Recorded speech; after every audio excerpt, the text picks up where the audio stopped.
Naalala ko pa yung mga panahon na pag humahawak ako ng pala, bumabalik sa isip ko yung pagiging labor.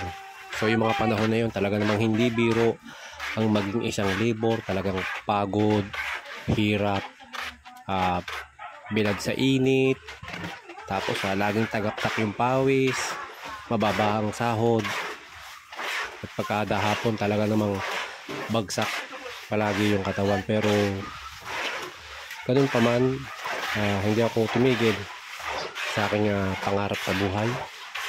Nagsikap ako dahil sabi ko sa sarili ko, hindi habang buhay pala yung hahawakan ko.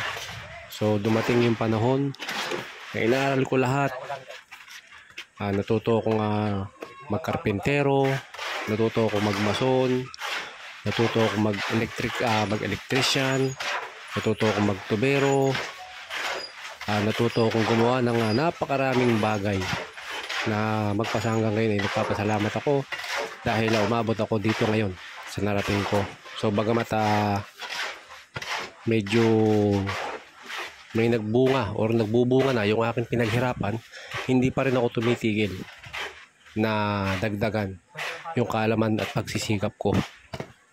So ngayon, ayan, alam nyo naman mga boss na nakongontrata ako, nagdadala ng tao, nagiging isang foreman, pero hindi pa dyan natatapos yung aking mga pangarap.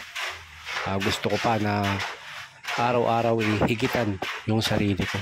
So kaya naman hindi ako tumitigil na magsikap para maabot yung mga pangarap ko. Kahit gaano kahirap yung buhay, lumaban ako ng patas, naging pareho ako sa mga kapwa ko manggagawa, sa mga nagpapagawa sa akin. Binibigay ko lahat na makakaya ko.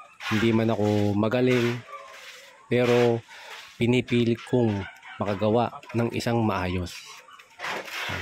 Yun palagi ang tinatatak ko sa sarili ko, na kahit hindi ka kagalingan, gumawa ka ng maayos, wala kang tinatapakang tao, may mararating ka sa buhay mo.